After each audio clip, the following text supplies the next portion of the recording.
This is Right Around Australia, the story of Nevill Westwood and his Citroën Bubsie on Faith FM. In 2025, the incredible journey will be reenacting another incredible journey undertaken 100 years earlier by young Nevill Westwood, who accidentally achieved the record of being the first person to drive right around Australia.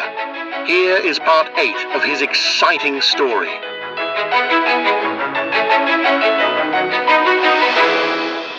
The year is 1925. Nevill and Greg were 65 miles from Wave Hill when they used up the last of their precious tyre patches. They soon developed another flat tyre and had to resort to filling the tube with grass and leaves to keep them going. The vegetation quickly turned to dust, and when they punctured another tube, they gave up and walked the last 6 miles to the station. Mr. Egan, the station manager, kindly drove them back to the car in the morning, but as the station had no patches either, Nevill tried substituting strips of cowhide for the tubes. This was a spectacular failure, as the heat and friction just cooked the hide. It's no wonder it took them 2 days to travel a mere 60 miles. They arrived at the Pigeon Hole one evening, and the next day borrowed 2 horses and carried their worn and patched tyres to Victoria Downs Station, hoping to find some way of mending them. The manager loaned them a vulcanizer, and Nevill managed to fix 3 old Ford tyres, as well as one of his own. They rode back to Pigeon Hole and set off again. Their troubles weren't over, but they had no choice but to battle on as best they could until they reached Galan, which is today part of Catherine. Here they gave up and decided to catch the train to Darwin, a wise move. The train trip was pure luxury as they sped along the tracks, no doubt giving thanks they were not battling the dirt tracks in poor little Bubsie. In Darwin, they discovered that Mrs. Porter, the wife of the mayor, was a Seventh-day Adventist. She was delighted to meet them, as she had been isolated in her faith for so long. In 1932, Mr. Porter wrote to the Record, "Some years ago, I met Mr. Westwood in Darwin. When I learned that he was a Seventh-day Adventist missionary, I said to him, 'There is only one Adventist in the Northern Territory. Come inside, and I will introduce you.'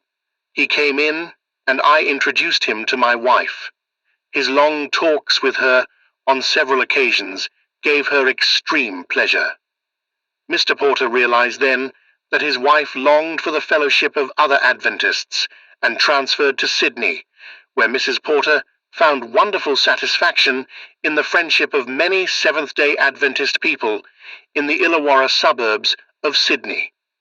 In 1931, the steamer Malabar, en route from Melbourne to Singapore, ran into heavy fog near the coast. The captain gave an order to turn 5 degrees to starboard, but the helmsman misunderstood and turned the ship 5 degrees to port, running the steamer into the rocks at Maroubra. Everyone on board survived the disaster, but the steamer broke apart in the heavy seas. Over 300,000 people rushed to view the wreck over the weekend, and Mrs. Porter and her sister were among the crowds.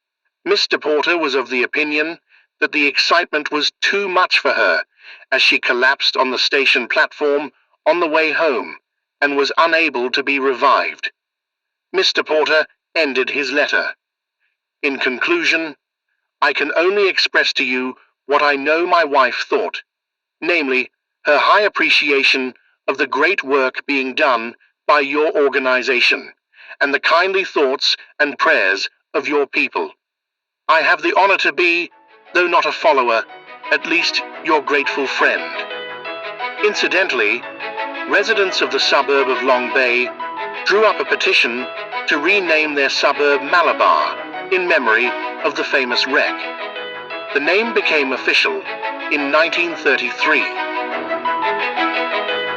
Stay tuned to Faith FM for the next installment of this series, Right Around Australia, the story of Nevill Westwood and his Citroën Bubsie. For more information about this program, visit the website of The Incredible Journey, online at tij.tv/RAA.